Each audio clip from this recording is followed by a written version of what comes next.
Hello, in this video, I'm going to show you how to set an email alias on Outlook.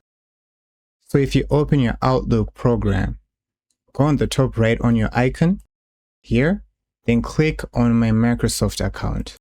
Once this opens, you need to go under here where it says your info. Click on this.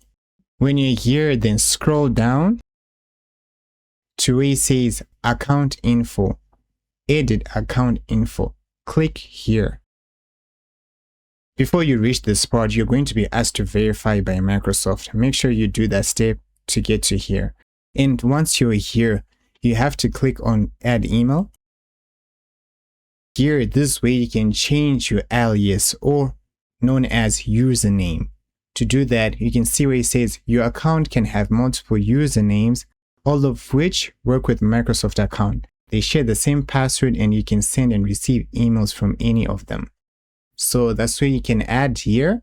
After you add the username, then you can click on add username and you're done.